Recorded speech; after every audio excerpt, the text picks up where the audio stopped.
Just let that run its course. Here I am. Here we go. What's going on, everybody? It is Tuesday, March 14th, and this is the latest edition of Nick Valencia Live. And we're live here. We've got a great set of guests here today. We actually had another group of guests lined up, but it switched out and it changed. And actually, I think much for the better, because there's breaking news developments that we want to get to. But you might have started, or you might have seen how this show started with this right here. We are going to be hosting our first in-person event in Los Angeles, actually more specifically in Montebello. On March 24th, we'll be at BLVD Market, Boulevard Market.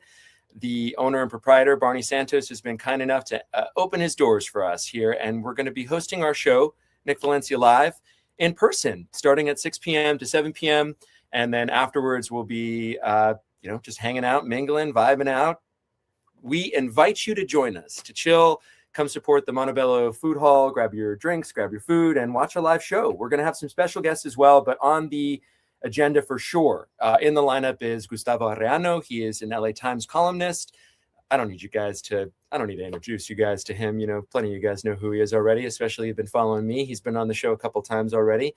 We also, really excited to announce, have Alexis Aleman. He's one half of Foods and Medicine, the really popular social media account that follows the stories, the journeys of medical school students who are also first-generation Americans. And so it's a really compelling narrative, really awesome journey to follow along with. He's going to be there as our second guest, and then Barney will say a thing or two. We also had previously, we had confirmed Father Greg Boyle, and he is the leader of Homeboy Industries. He's been in Los Angeles for a long time. Let me get this here off the stage. He's been in LA for a really, really long time. And, he's somebody that really, doesn't need any introduction. Father Greg Boyle is sort of, I hate to say he was confirmed, and now he's not really confirmed at this point, but we're hoping to get at the very least, a special message from him. We are also going to get a special message from, it's kind of hard to say, special message. We're also going to get some special messages from some other folks that are LA faces and natives, and we'll have much more on that ahead. Okay, let's pivot to what's going on today, though. And we woke up this morning to this report here in Georgia. You might have seen it late last night, but let's take a look at what WSB had to say about it. Sewer to the building off. Officials say they do not have the capacity to. Channel 2 has confirmed the city has cut the water and sewer to the building off. Officials say they do not have the capacity to handle the demands, and they want to know how the federal government plans to do that without negatively impacting local residents. So that is regarding this story here, a facility in Social Circle, Georgia, which is about an hour outside of Atlanta. It is where ICE wants to build the latest warehouse, and they want to build a huge facility that would basically triple the size of the small town that they want to build it in. The warehouse that you're looking at used to be owned by a company called PNK or Pink. Um, the next guest will probably correct me on that, Gareth Fenley. She joins us in just a little bit here. But some more background on this facility. It's one of the many facilities that we've seen the federal government purchase at much higher of a cost than it was appraised at. 30% higher, 230% higher in some cases. This site was appraised at much lower of a value, and the feds bought it with the intention of turning it into the largest, when it will be finished, they want it to be the largest detention facility in the nation. I mentioned our guest. She has been very active, a huge voice, a huge advocate for the small town and the community and how it's been impacted. Because let's be clear, this is all about how this impacts working class people, everyday people. It's a town of 5,000 people. And Gareth lives just on the outskirts, 9 miles away from where this facility is going to be. Gareth, you join us now live on Nick Valencia Live. Thank you so much for taking the time with us. Tell me what I'm missing here in the story and what we may not understand about it, those that are just learning about it for the first time. Well, thanks, Nick, and thanks for having me on. The Department of Homeland Security created a secret plan. They didn't want the public to know anything about it, and we found out about it through a leak to the press. Thank goodness for the press. We found out about it through a leak in December, and we got more information about it through more leaks in January. And the latest news is that the city of Social Circle, with the full backing of the city council, has cut off all water supply to the site of this particular warehouse site. The Department of Homeland Security is trying to buy 24 of these warehouses around the United States and convert them into detention centers, which is just an appalling atrocity. These detention centers are going to be housed in giant industrial warehouses that were built for companies that want to ship packages, like, for example, Amazon, and they were never intended for human occupancy and habitation. That's part of what I saw in my coverage during Trump 1.0 is these former Walmarts that had been closed down or warehouses that had been left empty, and they converted them into places where they housed minors. HHS ends up taking that sort of lane when minors are involved, but it's something that's sort of like an old blueprint. It just seems like the Trump administration is ramping up the scale of it. Where does Social Circle fit in sort of the national picture of all of this? Well, Social Circle is a tiny little town in Georgia, used to be on a state highway, and now it's bypassed. So it's really out of the way, minding its own business. And all of a sudden, inside city limits where this warehouse had been constructed, the Department of Homeland Security, we found out, was in the process of purchasing it. And then they did purchase it from this company, you had it right, PNK, which was actually owned by an investor with Russian money. The investor sold that land with the warehouse on it for $128 million to the Department of Homeland Security with our tax money. The $128 million was paid for a property that was assessed at probably somewhere around $60 million. So they paid way, way more with our tax money for this secret plan than could be justified any other possible way. And what you're looking at here is an article from the Covington News, a local newspaper that it was one of the first to talk about this facility that was bought for millions and millions of dollars over the amount it was appraised at, now is going to be turned into the latest ICE detention facility. And Gareth has been on the front lines fighting this. What's action been like, and what's the response been from the local community? Well, thanks for acknowledging our work here in Walton County and Newton County, Georgia. We are trying to resist it every possible way, starting even when we just had the leaks, when we didn't even know 100% for sure, but we had leaked information, and we have had protests, we have had meetings, we have had a variety of different ways to bring together residents who were both conservative and liberal. The Walton County community is predominantly conservative. Here in Social Circle area, about 70% of the voters voted for Trump and vote Republican pretty reliably of those who are Isn't that voting. something? And now they don't want Yeah, the ICE but they're centers that completely be built in their united that they backyard. don't want they're completely united that they don't want the detention center in their city limits because it completely overwhelms the utility capacity and the local public capacity to handle things like traffic and law enforcement and hospital visits. Well, for me, to be fair, it's like you vote for issues until they impact you directly. This is a community that voted for this, and now it's going to be coming to them and they don't want it. And that's what I think when I hear these types of stories. I do offer grace to people who, see the light and see the way, but it's also yet another circumstance that emphasizes the point that we don't care about things until they directly impact us as individuals. Last night, we heard this news about sewage and water being cut off because it's going to have a strain on it. Part of this, Gareth, correct me if I'm wrong, is the secrecy of all of this. The city officials can't get their hands around exactly how this is going to be used or really what the details are. Yes, you're right. And, I myself am a progressive, I'm a Democrat, and I have found that talking with my conservative neighbors, they care too, but they are getting completely different information. They're not listening to Nick Valencia. They're listening to other media sources that have direct impact on what they believe. I was at a community meeting just a couple of nights ago when a community member stood up and said he was very afraid and angry about the detention center because he believes President Trump, who says these are going to be the worst of the worst, these are going to be rapists and murderers, and there's going to be 10,000 violent rapist murderers confined in a warehouse right near the elementary school. And he said this was scary and that he wanted to protect his family and that this detention center should be put in a supermax somewhere in a remote area. Wow. Because he listens to different media. He doesn't understand the fact that the people who are going to be detained, the people who are being detained, have no criminal record.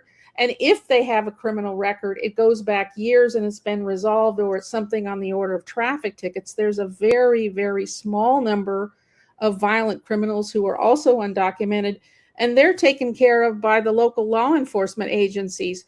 Right in our district, so many people who are conservative remember the name Laken Riley. She was a young college student who was killed by someone who happened to be an undocumented immigrant. And the thing is, what happened?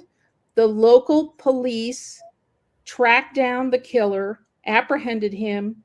He was prosecuted and convicted by the local authorities. That's the way it works with violent crime in America. Yeah, he was adjudicated and he was found guilty for his heinous crime. And no one, not especially this platform, is standing up for those violent criminals. We are here standing up, though, for those that add value to this country. And it's pretty clear that the Trump administration has made cruelty as their point of policy here when it comes to immigration. What is the point of all of this here with Social Circle, you think, expanding this infrastructure? Why Georgia and why a facility of this size, Gareth? It's not only Georgia, it's 23 different sites around the United States, ranging all over the country. And so Georgia just happens to be one of the places that the Department of Homeland Security picked on the map. We can't understand the reasoning. What we're trying to do is tie this decision to Kristi Noem. As you know, she's on the outs. She has been released. She has been fired. And the Senate tomorrow is holding a confirmations hearing for someone to replace her. And we are hoping that the U.S. senators will grill that next nominee to find out, is he willing to abandon and back off this terrible plan to expand detention massively with these huge, completely inappropriate warehouses? And you have to think who's getting paid off of all of this, because it is, at the end of the day, a private prison infrastructure where people are the product. And every day they get money on a person that's in that bed that they want to keep full. So if you can, tie it into Kristi Noem, we've heard the potential of corruption and, backdoor dealings and, backslapping, things like that. It'd be fascinating to see if there was any financial ties to personal affiliates of people in the orbit of leadership in the administration. I mean, look, you talked to her, you talked about how she's on the outs. She's certainly in the eyesight of people who are looking at litigation. And, it's a very convenient scapegoat. We know that Trump never suffers any consequences and they always get used up and spit out. Kristi Noem had her moment, Now Social Circle, though, is suffering. And I really want to come back to this because this is about the working class people of a community. It's not left or right. Clearly, this is an issue that impacts anybody who lives there, no matter how they vote. What kinds of impacts are being seen or are being, worried about? Well, it's possible that property values will plunge, that people's property cannot be sold away from them if they decide to move away, that we won't have new people wanting to move into the community because it'll be prison town. So it's really going to cause a very negative effect on the economy of the town if this detention center is opened. And we are doing everything we can to try to stall it out and stop it from happening. And so this kind of happened under the cover of darkness, right? With PNK, like, what did they have to say about all of this? This Russian funded company, you said? I mean, fill me in on all this. Well, not being an independent investigator myself, I can't say that I've turned up everything in the paper trail, but we have to thank independent journalists like yourself who are bringing the truth to light and digging into these stories and finding out what's going on undercover, because the Department of Homeland Security tried to slip this in without telling anyone. It was on the night of January 13th. I was sitting here at my computer late at night and happened to get a tip. An anonymous tip came across my screen saying, there's going to be a DHS site visit tomorrow in Social Circle. Wow. I immediately, late in the evening, called one of my activist friends and we agreed together, we're going to do a protest. So that next morning, it was Wednesday morning in January on a cold and rainy morning, early morning at 8:30, we were there in a parking lot assembling and then made our way over to the site of the warehouse to have a big protest. Big for us. There were 30 people there that came on virtually no notice on an anonymous tip. So we activists are acting and independent journalists are investigating. And if it weren't for us, if it weren't for people like you and me, the entire country would be in the dark. They wouldn't know about this. And it's caught my attention. Aaron Parnas, I'll give him credit and give his flowers, where I see them. I mean, he's a phenomenal communicator, and he's really been drilling down on this in the last 24 hours. It caught my attention because I'm an hour away, and I think, hey, look, there's more that needs to be done out here, right in my backyard, right, and right where I live. I've been following this all across the country. What are some of the things, for those people that are just joining us? This is Gareth Finley. She is an activist who has been on the front lines in protesting Social Circle, the site of where ICE wants to build the latest detention center. And the community is pissed off. It's going to triple the size of it and strain resources. What are the other issues? Okay, you mentioned property value, not being able to resell. I want to dig more into this. I voted for Trump, and now he's bringing this policy I voted for to my backyard, and I don't like it. What do you hear from those folks? They're saying that they support detention, that they believe that people are in the United States illegally who were, I don't want to repeat all these talking points, Sure. that were let in by Biden, and that they use very offensive language, that people are, quote, running free. They talk about undocumented immigrants as almost as if they were animals in herds, that they are these wild rapist murderers who are destroying our towns and our communities. They are not in touch with reality because they are basing their information on media that's reporting lies instead of the truth. And Yeah. so when something like this suddenly appears within their city limits, it's very startling and scary to them. They're ordinary people who care about their families. They just want to make a living and have a satisfying life. And when something like this suddenly appears with the federal government not telling them what's going on, it's extremely disorienting to these folks. Propaganda is effective. That's why it's, used as a tool. It's like people sometimes they don't realize what they're being convinced to until they have to deal with the realities. And look, there's been litigation over this stuff. I want to bring this up. This is part of 3 lawsuits that have been filed. These go back to February. They aren't new. They're weeks old, but tell us about what these are. Well, those are some lawsuits that are working on in Hall County. That's just up the road about an hour. And there's also litigation that may be going forth in Social Circle. We really can't say for sure exactly what's happening next.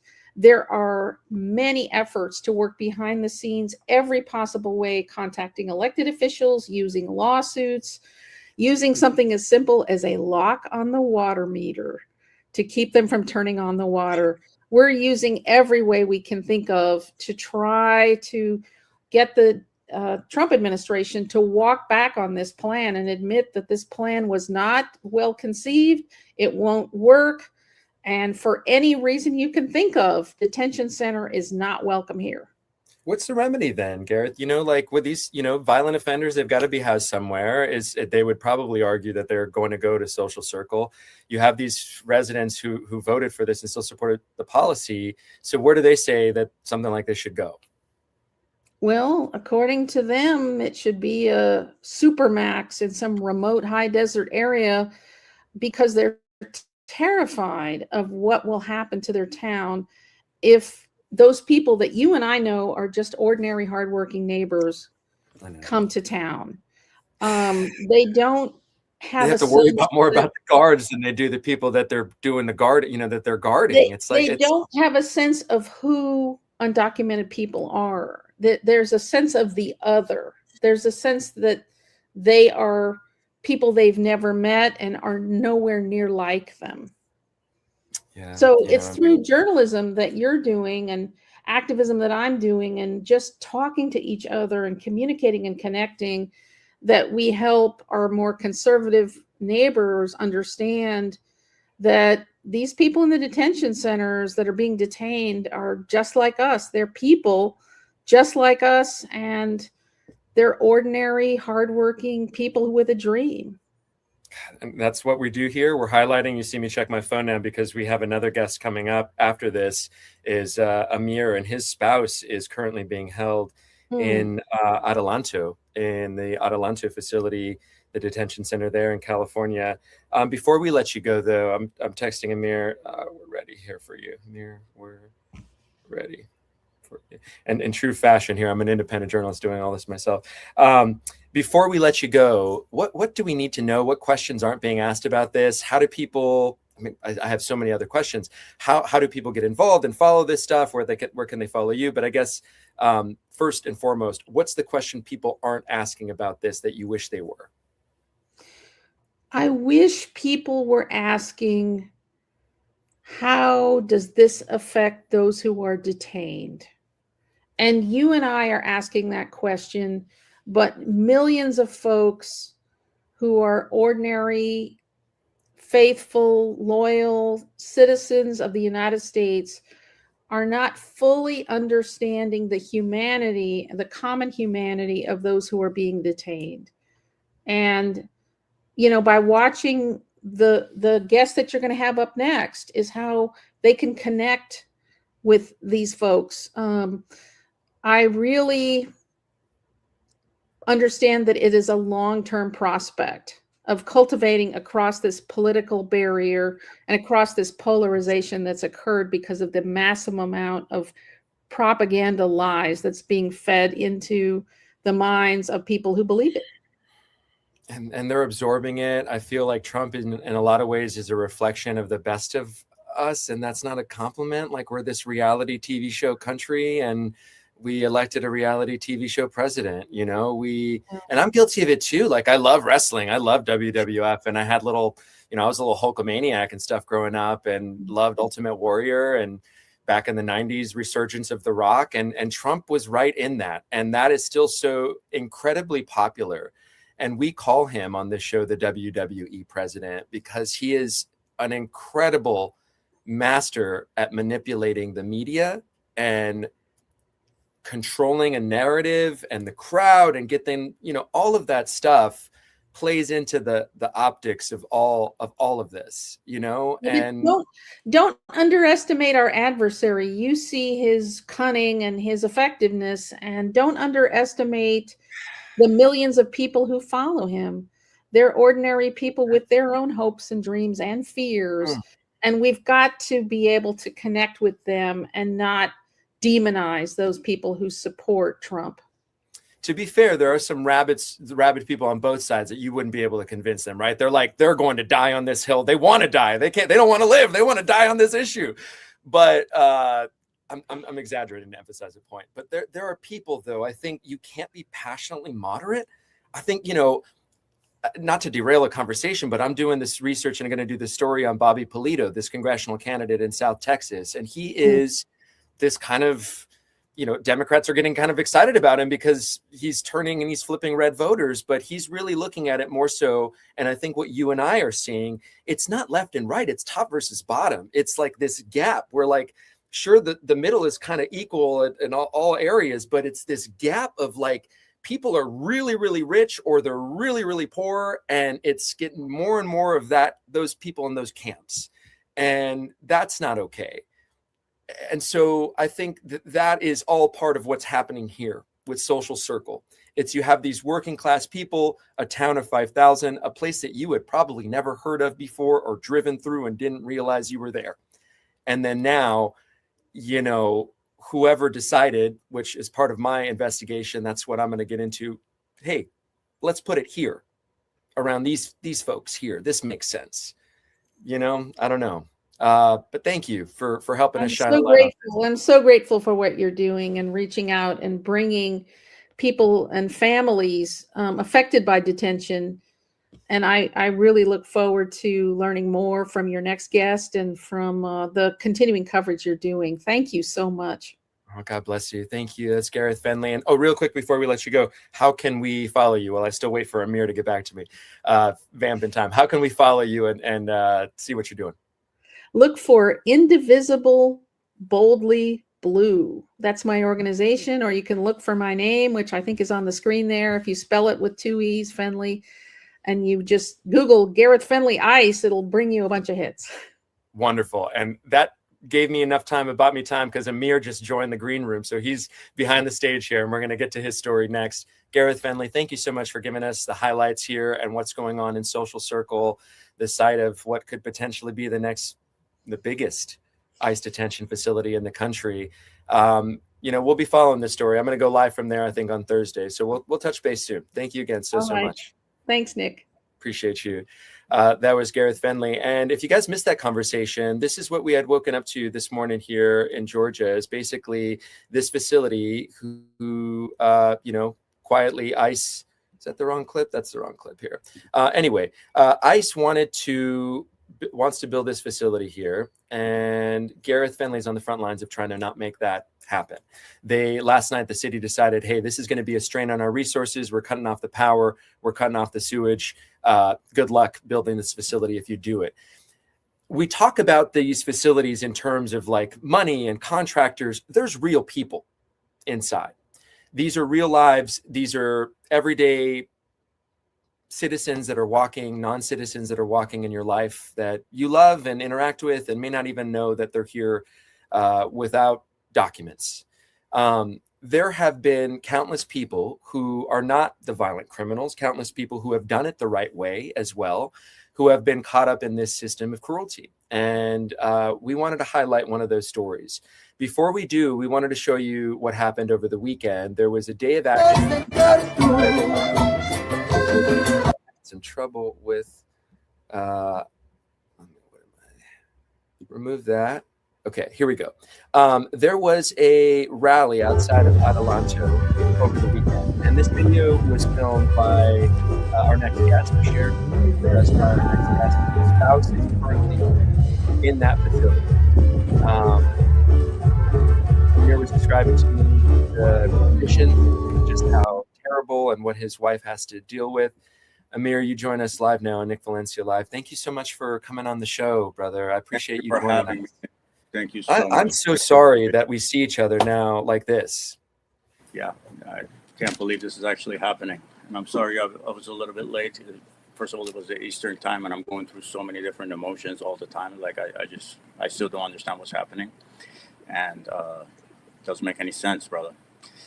And thank you for everything that you do to bring awareness to this. And so let's bring the awareness, man. Let's just, what happened? How did this, tell us about who your wife is and what happened? Yeah, first of all, I've been looking at your videos, how active you are about this, and you see it and you want to throw something at the TV when you watch it, and you let it go because it hasn't personally happened to you. But when it happens to you, you just realize how real this thing is, man. And yeah, my wife, Tanya, we've been together since before the pandemic. We've been living together. She entered the country legally in 2015. She was in New York with a student visa, work visa, and she's going through I'm a U.S. citizen, by the way, and she is adjusting her status. I guess that's what I call it, the I-488 form that we filed for her. And apparently when you do things legally, that's how you give some of these guys a fresh lead to make a couple of dollars. I don't know how they get paid. I mean, who wants that job, right? And she's legal. She's applying for it. She filed the one I-30 form, I-485. She's paying her taxes, and she has done nothing but good. And they just come to her studio and at the place that she's been building a reputation for a very long time. People adore her over there. And they took her at gunpoint. And the reason that I was a little bit late, because I wanted to get that, because I didn't have the nerve to look at it myself now, because she's still in there. But I wanted to get the footage to just show you how they took that girl. It's just unbelievable. It's like they caught El Chapo. Just a bunch of kids that get a badge and a gun. And that's what I was just thinking. It's like, I'm getting goosebumps thinking about, I don't know your wife. I've never met her, but everyone who has and talks about her that I've heard speak about her, it's like, Amir, you're so lucky. You have no idea. Like, she's the best thing. Don't lose this. Don't do whatever you can to keep her in your life. And I know I don't need to repeat those things because I know you know her better than anyone. And yet she's treated like this violent criminal, like she just committed the worst offense. And so I have that image in my head right now, and I'm sure that you can't get it out of yours. Yeah, I can. And they put chains around her waist, on her feet, and unreal. They took her to the federal building downtown. I wouldn't have known if the building manager didn't give me a call. Somehow they found my number. They told me she was taken by ICE. I couldn't believe it because it didn't make any sense. And apparently the stories that I hear, the officer that took her was getting a kick out of her crying. And she said, well, he checked her name. He was actually checking her Instagram at the same time too. And he asked her if she was married. She said, yes. He put unknown. She's like, why would you do that? He said, because I don't trust you, just because I can. And do you have a criminal record? No. He put C. So they're keeping her with high-risk inmates with the orange color. Yeah, I mean, this is the high-risk inmate that you're looking at there. She is the sweetest thing in the world, like the closest thing to an angel. Never heard a fly. And even the time that she's there, all she's doing is listening to the stories of the other girls that are there. And that's all she talks about when I talk to her. Because share some of those stories with us, because they're horrific. The worst one that she talked about, I actually saw that lady when I went to visit her. There's this lady that was in the healthcare, and he's been here for a very long time, and she's the only caregiver to a nephew, a 10-year-old nephew that she had. The nephew had lost the parents, and she's the only one supporting her. financially, and she was on a ride with a friend of hers, and they got pulled over. And apparently, the girl that was driving had a boyfriend that they had a fight. He reported a car stolen, so she was in the passenger seat. She had nothing to do with it. So it just showed as an arrest. They came and they took her. She's been there for 190 days, and since she's been there, the kid has died, and she's just sitting there. There is just one other lady, a Filipino lady I saw with the kids walking in. The kid was crying. You see these things, and it just unbelievable. You feel like you live in Nazi Germany, man. And the stories have to be so haunting. I mean, I've heard them. I've been inside some of these detention centers. We were in Camp East Montana in El Paso, where they were telling us they were dealing with this rash for 4 months. Amir, the rash was measles. They had undiagnosed case of measles, and they were telling the women to just put an ointment on it, basically take 2 of these and call me in the morning if they were lucky to be able to see the doctor. You know, there was a protest over the weekend. We played some of that video. You know, what you met some families there, I'm sure, people that were telling you they were in a similar circumstance. What are they saying? There were about 18 people that died in there.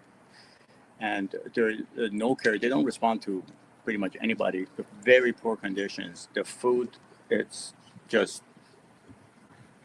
not even food. And they get commissary. Like, it's all about the money. I found out that they get a certain amount of money per person that comes in, and when they come in, the money that immediately they get for the commissary, the communication, let alone the bond they're gonna do. Like, it's just a business, and they're keeping these people hostage. I mean, okay, yeah, there are 1, 2, 3, a few handful of people that they actually committed a crime.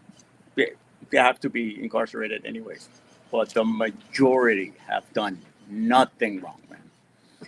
And it's just so painful to watch that this is happening and nobody's doing anything about it, and they just do whatever they want.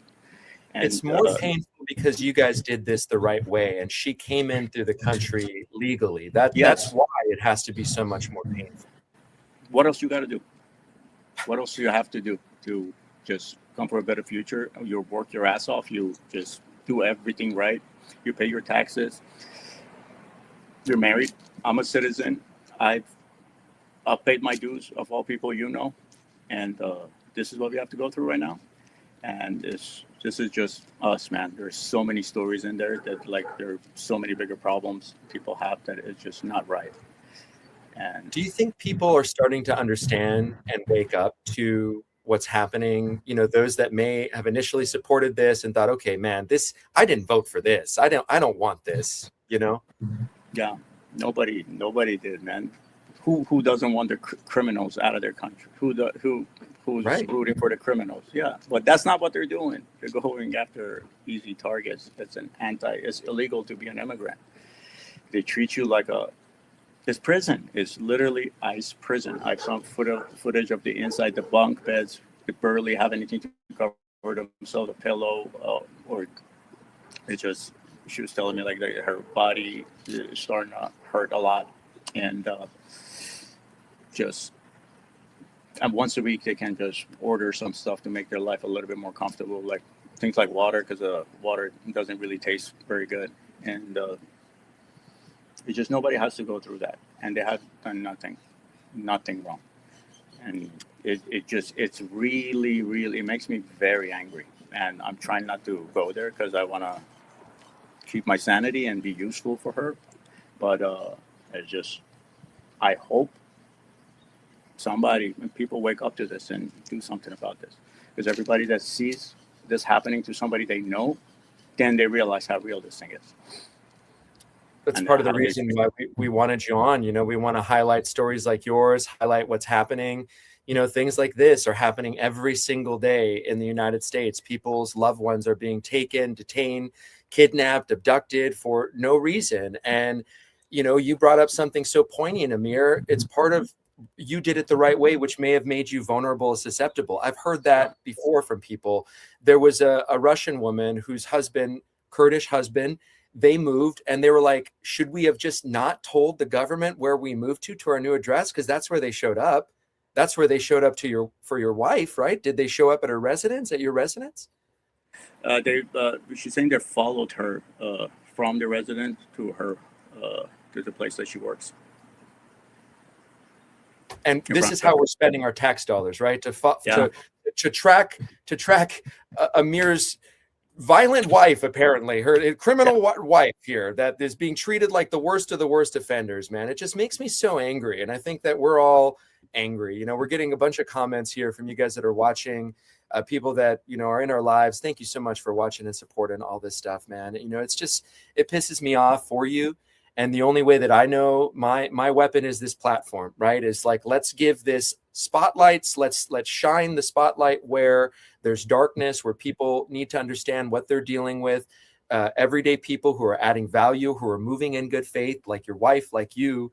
That's who's being caught up in this wide dragnet, and people are making money off of this. You know, and just to mention this, we talked about the darkness of it, but on the other hand, there is the light. There is some volunteer people that do a lot of work. They immediately, they gave me a number. I reached out. They tell you, like, they calm you down. They're like your therapist. They tell you what to do next. And those are the immigrants that they're taking care of other immigrants, and they volunteer. And God bless them. They're still good people in this world. Man. What is next, Amir? What is next for your case and for your wife? Trying to see if we can push a bond hearing, because apparently they're very busy, and to get her in front of a judge to say, why is she here?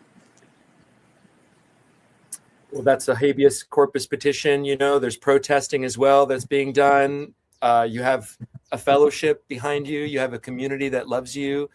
You have, you know, and there are people that have been on here, and I hope that, you know, they've gotten back to you. I try to connect you with the group offline. Amir and I, in full disclosure, we know each other. We've been friends for probably about 2 years now, maybe a little bit more, you know, and he came to me. I heard about this from another friend of ours, and then we talked, and I just had to highlight the story, especially after the protest over the weekend. What can we do to support you, Amir? Do you guys have a GoFundMe? Is there anything that, you know, that you'd like to say, or for us to know how we can support you? No, I just please just pray for her to be out. She doesn't deserve it. I'm doing everything that I can right now, and I just can't wait to bring her home and try to erase it from our memories and help other people that are going through it, because now I know, at least, and I know what conditions people are living under and how unjust a lot of things are. We wish you didn't, man. We wish that you didn't know this and that no one else finds out after you. You know, it's just, that's why we keep fighting.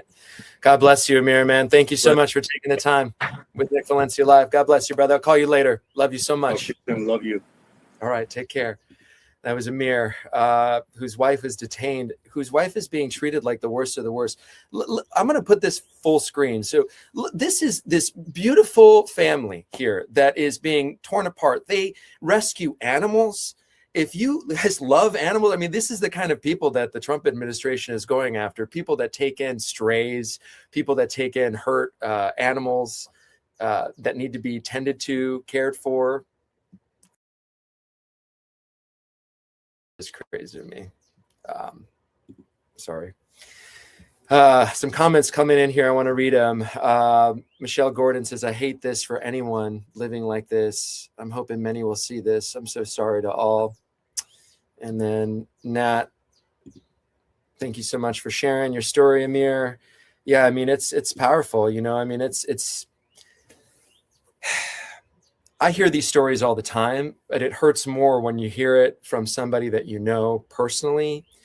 And I don't need to experience this myself. I have been in these detention centers, fortunately or unfortunately. I know exactly the type of situation and scenario that his wife is in right now, and that every single person that is detained is in right now. And are these places where they're beating the hell out of them every single day, and this is this rite of passage? I don't know. In some cases, I'm sure the guards are especially violent, but like, these are places where you just sort of wilt away. And in my experience, in the several that I've been in, more recently, this newest edition, the Camp East Montana, they're like put up with this new material that looks cheap. It looks like the fastest way you could get it done, and let's get the biggest profit margins and make everything just so stale and bland. It just feels like you're in this, I don't know, man, like I just think of Silence of the Lambs, where Dr. Lecter was in this like white insane asylum type thing, and that weighs on your psyche. That just like weighs on me thinking about it. And that's what his wife is in every single day, and what others that we love and we know, and people who have been interacting and intersecting with our lives every day, that's what they're in right now. And so, yeah, we need to keep fighting the good fight. Thank you so much, David, for saying that. And thank you guys for all being engaged and commenting. Everyone that's watching this on replay, we play this at 1 p.m. Eastern and 9 p.m. Eastern as well. We also, before we let you go here, we wanted to talk about this event that we have coming up here in LA.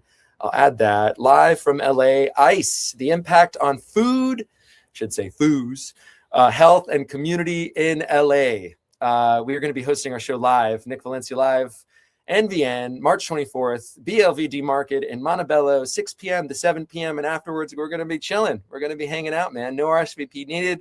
Show up, grab some food and drinks, show some love to the food hall owned by Barney Santos. Watch your show together. And then afterwards, meet us, chill with us, hang out. We have a big audience in Los Angeles. We have folks that have said they're going to show up. I don't want to give away the surprise appearances, but there will be guest appearances here. I'll just put it like that. Recorded messages, and then people in person as well that we have heard. You guys might know their faces if you see them. They're going to show up, show love. We'll have Gustavo Arreano, Alexis Aleman, and of course, Barney Santos there. And then we're going to be continue on this PBS style fundraiser. Last time I was live here with you guys on Thursday, I told you guys like it is. Look, that we were at an intersection and a crossroads with this independent media platform. We had been spending a lot of our own money trying to keep this operating and keep this going. And we have made some money. I don't want to sit, come up here and say, hey, look, we're broke because we don't make shit. You guys have shown up and you have stepped up and donated to us and really given me and the team, the small team of people that we have around us, i.e. my wife, Natalie Hernandez, you've given us hope as like what we're doing is actually good and that you want us to keep doing it. We know it's good. We know that we want to keep doing it, but now it's cool to see that you guys want us to keep doing it. That's really cool. That's really fun. I guess I've known that it's just the affirmation that, we have something to offer here. And we're taking steps at a new business approach. I don't know if you guys have noticed, but we have been putting out, or I have been putting out a lot more Substack articles, really dedicating a lot of stuff that's happening over there. We're going to start doing some tiered layers of like what you get for what you pay for. And in the spirit of that, on Friday, I will do my first Ask Me Anything only for paid subscribers. So I'm going to host this probably around the same time. I'll throw it in the Discord on our Substack channel, but this will only be for Substack. We stream live to Facebook, Instagram, YouTube, and Substack, but this paid tiers and, in the spirit of like really leaning into the subscription-based model, which has helped support us so far, we're going to be doing this only for our paid subscribers on Substack. Ask Me Anything. Nothing's off the table. I mean, especially if you guys are paying for it, it's not much either, guys. It's $8 a month, $50 a year. You could be a $150 founding member. We think that's a fair rate. That's that's market value. I mean, like below market value. I don't know. I get so weird talking about money, but I need to fucking get over it because I'm a small business owner and I need to just, dive into this. So I did that last week. I ripped the Band-Aid. I was honest and truthful with you guys.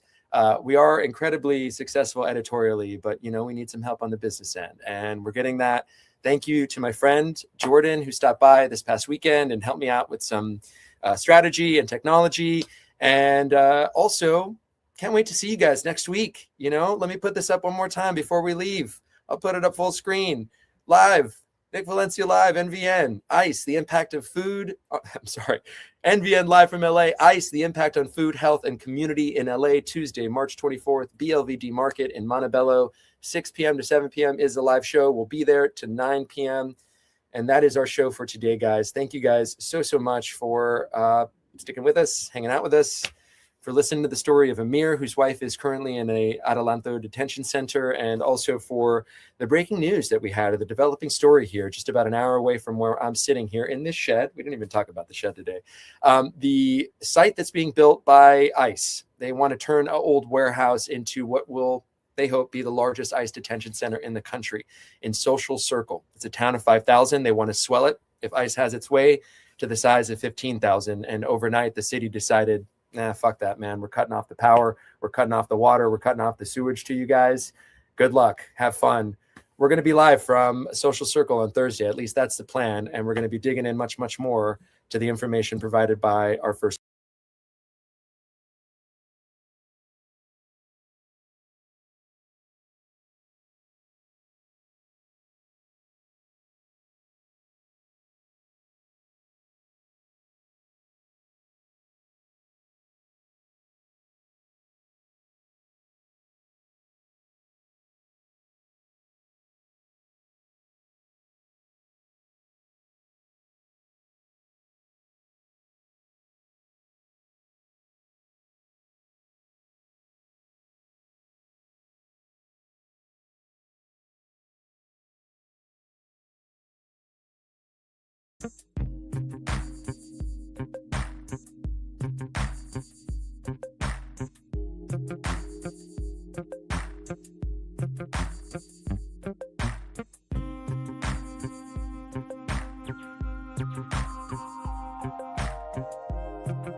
I have no idea what happened there, guys. I'm sorry. The feed cut out. It just like kicked me out. I'm still getting used to running this show by myself.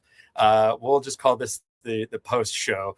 Thank you guys for everyone that joined the show today, for sticking around with us, for helping us make truth go viral. And as always, guys, have a great day on purpose. Don't forget to donate, subscribe. That's how it keeps going. Thank you, guys.